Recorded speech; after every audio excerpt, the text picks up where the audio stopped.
ꯍꯥꯏꯗ꯭ꯔꯦ ꯊꯨꯒꯥꯏꯔꯦ ꯃꯤꯈꯨꯕ ꯃꯃꯥꯡꯗ ꯃꯌꯥꯝ ꯄꯨꯝꯅꯃꯛ ꯏꯀꯣꯅꯣꯃꯤ ꯈꯨꯔꯨꯝꯖꯔꯤ ꯉꯁꯤꯗꯤ ꯑꯩꯒꯤ ꯅꯨꯡꯁꯤꯖꯔꯕ ꯁꯕꯁꯀ꯭ꯔꯥꯏꯕꯔꯁꯤꯡꯅ ꯃꯇꯝ ꯀꯨꯏꯅꯗꯒꯤ ꯍꯥꯏꯕ ꯊꯔꯣꯏ ꯊꯣꯡꯕꯁꯦ ꯑꯩ ꯃꯃꯥꯡꯗ ꯆꯥꯖꯈ꯭ꯔꯕꯅꯦ ꯑꯗꯣ ꯍꯥꯏꯗꯤ ꯊꯔꯣꯏꯁꯦ ꯆꯥꯔꯣꯅ ꯃꯌꯥꯝ ꯍꯩꯔꯦꯕꯀꯣ ꯑꯗꯨꯗ ꯑꯩ ꯊꯔꯣꯏꯁꯦ ꯑꯃꯨꯛꯀ ꯄꯣꯔꯛꯑꯕꯅꯦ ꯑꯗꯨꯒ ꯑꯩꯅ ꯈ꯭ꯋꯥꯏꯗꯒꯤ ꯄꯥꯝꯕ ꯍꯦꯟꯖꯥꯡꯁꯨ ꯊꯔꯣꯏ ꯊꯣꯡꯕꯅꯦꯕꯀꯣ ꯑꯗꯣ ꯉꯁꯤꯒꯤ ꯊꯔꯣꯏꯁꯦ ꯑꯗꯨꯝ ꯐꯖꯅ ꯌꯥꯝꯕꯅꯦꯕ ꯑꯗꯣ ꯃꯀꯨꯡꯉꯩꯁꯦ ꯁꯤꯗ ꯍꯥꯞꯀꯦꯕꯀꯣ ꯍꯣꯔꯦꯟ ꯀꯌꯥꯝ ꯌꯥꯝꯒꯦ ꯌꯦꯡꯁꯦꯕ ꯑꯗꯨꯗꯤ ꯆꯥꯕ ꯍꯧꯖꯤꯜꯂꯛꯑꯒꯦ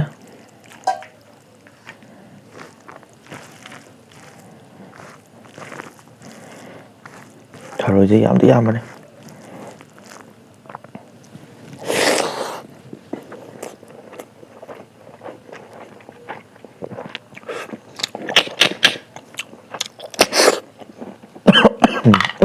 ꯍꯥꯏꯌꯦ ꯍꯧꯕꯒ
ꯌꯥꯁꯤ ꯌꯥꯝ ꯂꯥꯎꯅ ꯀꯥꯊꯣꯛꯄ ꯌꯥꯗ꯭ꯔꯤꯀꯣ ꯁꯤꯗ ꯈꯧ ꯄꯣꯝꯃꯦꯕ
ꯁꯥꯎꯗ ꯃꯣꯔꯣꯛꯀ ꯁꯥꯔꯤ ꯇꯧꯔꯒ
ꯊꯔꯣꯏꯁꯦ ꯈꯔ ꯀꯥꯏꯔꯦ ꯆꯨꯞꯄ ꯅꯨꯡꯉꯥꯏꯇꯦ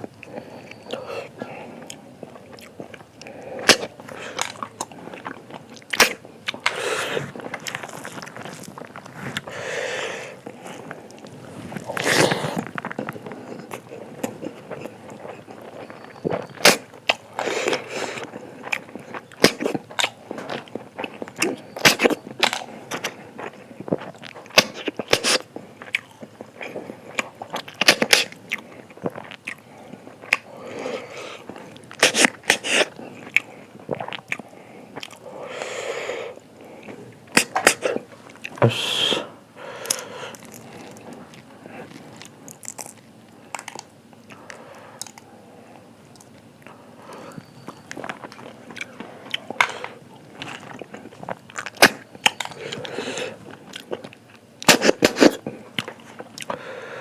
ꯁꯨꯃꯥꯏꯅ ꯇꯧꯔ ꯀꯥꯏꯕꯗꯨꯗꯤ ꯊꯨꯒꯥꯏꯔ ꯂꯧꯊꯣꯛꯄ ꯌꯥꯏ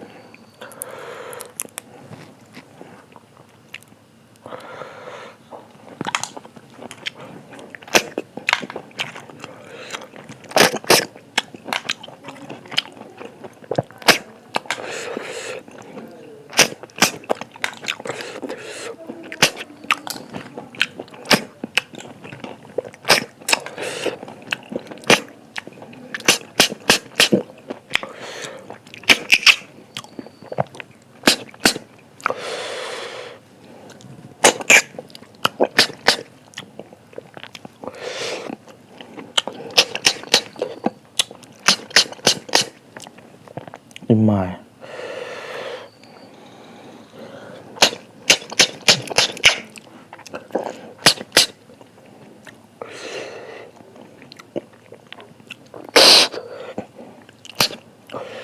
ꯌꯦꯇꯨꯝ ꯅꯠꯇ꯭ꯔꯗꯤ ꯌꯥꯔꯔꯣꯏ ꯃꯁꯤ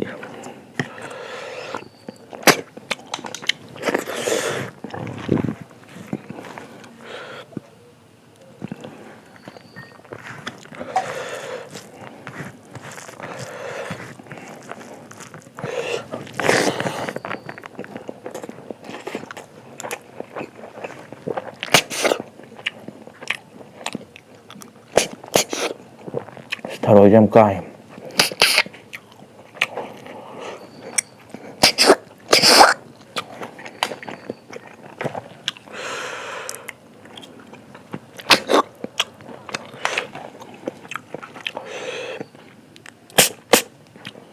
ꯁꯨꯃꯥꯏꯅ ꯇꯧꯕ ꯌꯥꯝ ꯀꯥꯏꯑꯦꯕ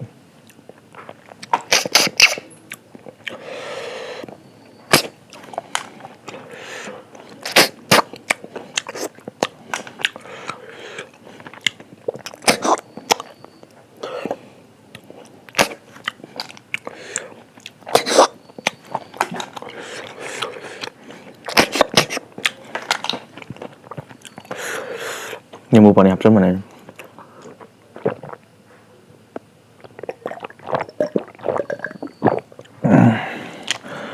ꯆꯥꯛ ꯈꯨꯆꯥꯗ ꯊꯔꯣꯏ ꯈꯨꯆꯥꯗ ꯈꯪꯗ꯭ꯔꯦ ꯈꯅꯥꯎꯅꯒ ꯃꯔꯣꯟ ꯁ꯭ꯋꯥꯀꯟꯒꯤ ꯄꯣꯝꯃꯦꯕ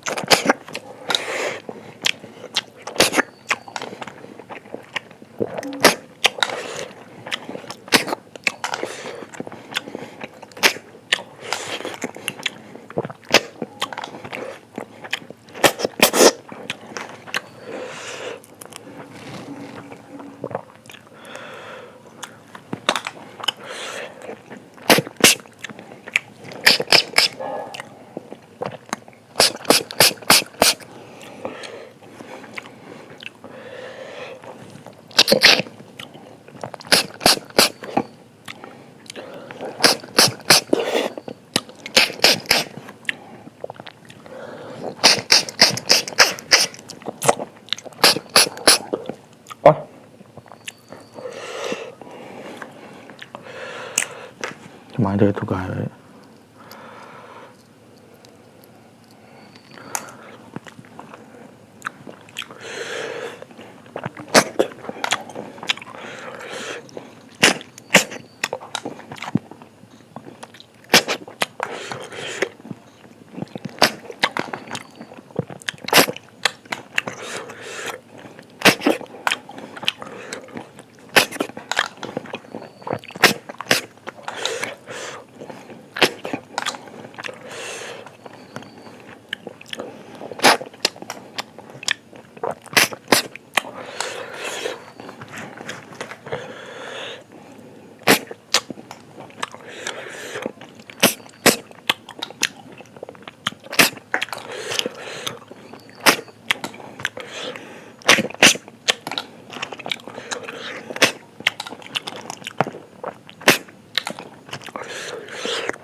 야면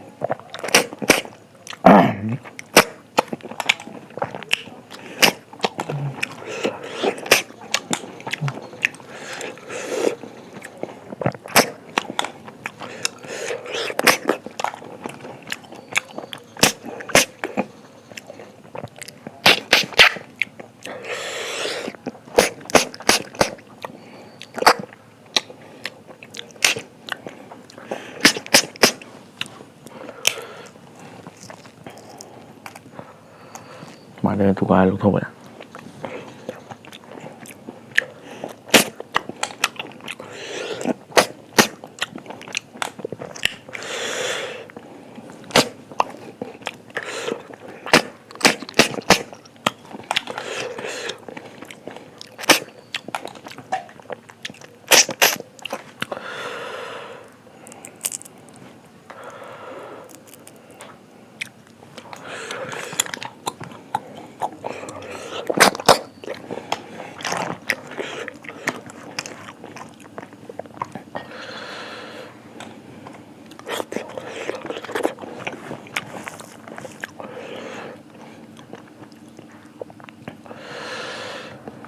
사실 짜이 되겠다.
Start with it.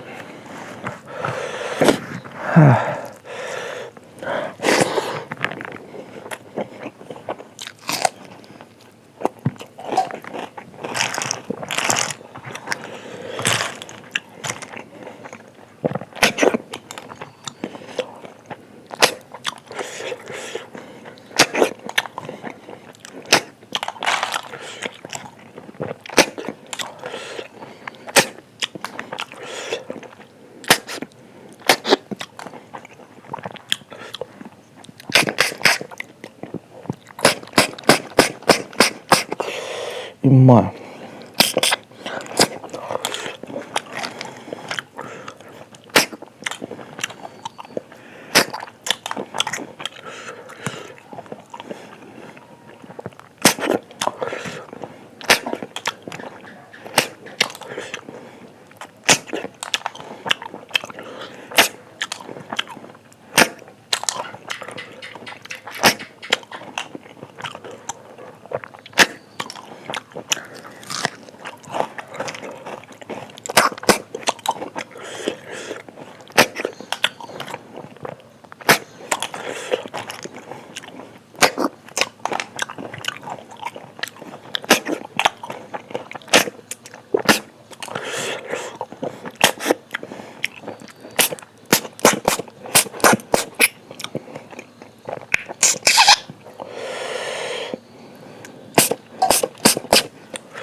wow, hãy bên tâm lý chắc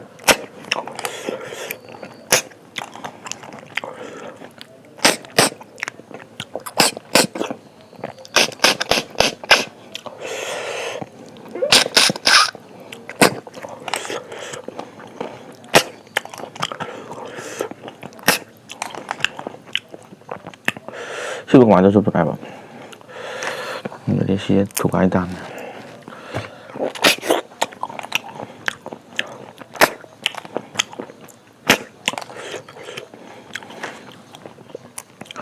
cái nào thôi nhỉ.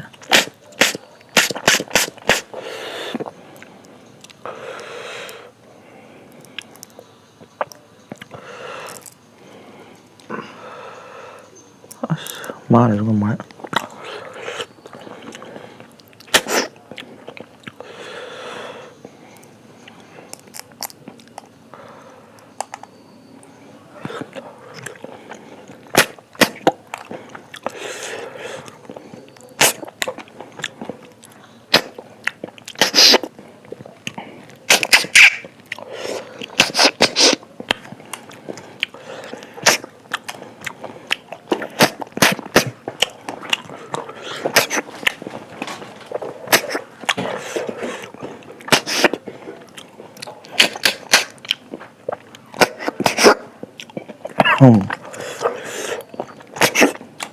Ngasi mukbang gì đây nó kỳ nó gian ta rồi.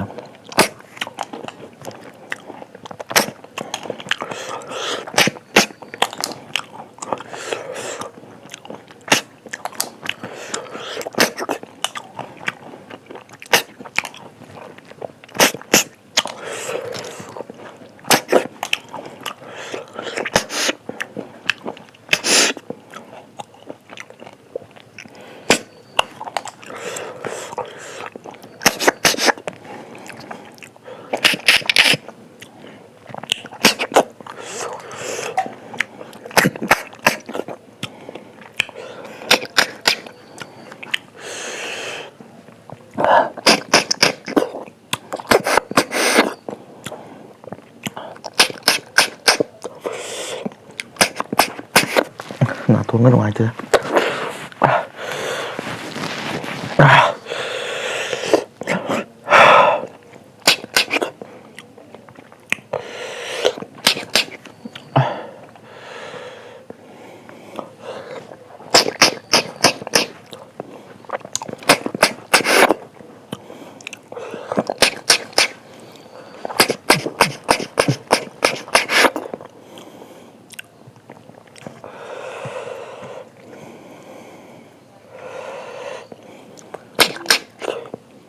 Iya masih di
người ta lấy một thôi thì tam thì tôi làm mà nếu khi một vàng gì đấy cho cảnh nó gian ta rồi